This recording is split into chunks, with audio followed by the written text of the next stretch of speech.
England are into the semi-finals of the European Championships. They, of course, just about got past Sweden on Thursday night on penalties. Last night, by the way, if you missed it, Spain, the tournament favourites, beating Switzerland 2-0. Norway, Italy was the first quarter-final on Wednesday. Italy winning that one. So England will play Italy on Tuesday night. The final quarter-final, by the way, is this evening on talkSPORT 2. Germany versus France. Now, the lionesses substitute keeper Kira Keating has been speaking to our England correspondent Courtney Sweetman-Kirk, and the 21-year-old Man City stopper knew she was part of a special group right from the start of the tournament. The moment that I stepped through the door at St George's, I think I was allowed to be myself. I think I don't really do well when I have to change and try not be this bubbly person. So yeah, I think my teammates, the coaches, staff all support like me being me. Obviously there's a time where I have to actually be serious and not be laughing and joking every 2 minutes. But yeah, I think the culture that we have here, I stepped in and I felt welcome and that I could express myself really. Football has been embedded since I could walk. Obviously having older brothers who just love football and was football mad.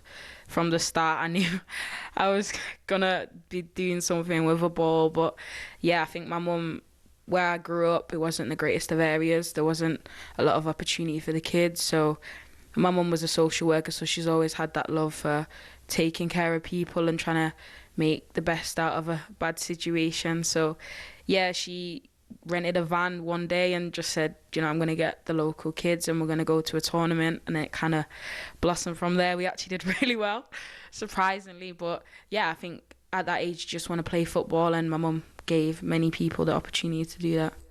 That's Kira Keating speaking there with talkSPORT's Courtney Sweetman-Kirk. I mean, it felt like the tournament really came to life over the last couple of days. I mean, I watched the game, Darren, on Thursday evening. It was I couldn't believe how bad England were for an hour. Yeah. But then also as well, I couldn't believe how good they were in that final sort of 20 minutes when, you know, Chloe Kelly came off the bench, completely turned the game around. Yeah. And you know what it's like in these tournaments. Look, in an ideal world, you get through every game winning 2-3-0 comfortably. But part of these tournaments, we know, is about riding your luck at times and winning the games where you're just not at your best. Yeah, and they certainly have this tournament. They've rode their luck a lot, and yeah, I agree. They were almost out against Sweden. And then you said the arrival. I thought they were done. Yeah, I did. The arrival of Chloe Kelly changed the game, turned the game straight away, and that's what you want. You know, Sarina Wiegman's been criticised a little bit with late substitutions, but they've done exactly what she wanted them to do.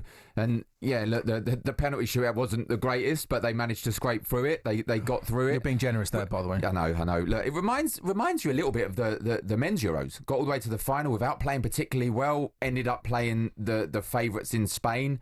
It looks like that could happen here. I think it's not a foregone conclusion, but they should go through. They should beat Italy, and then they're probably going to meet Spain, depending on what happens. So they look unstoppable at the moment, Spain. So you know, hopefully Germany can win that one, and then they play them in the final instead. So Spain, England, Italy into the semi-finals. talkSPORT reporter Charlotte Richardson will be reporting on the final quarter-final between France and Germany tonight. She's been looking ahead to the game for us.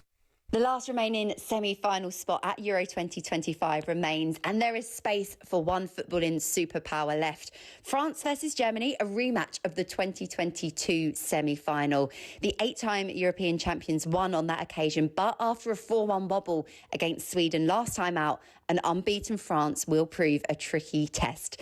It's the closest battle of the quarter-final stage as it kicks off at 8 p.m. as France face Germany. UEFA Women's Euro 2025 update on talkSPORT with McDonald's. Got Big McDonald's hunger? The new Big Arch is here. Available from 11 a.m. at participating restaurants. Charlotte Richardson reporting for talkSPORT tonight. There's live commentary on talkSPORT to 8 o'clock start, Germany-France, for a place in the semi-finals.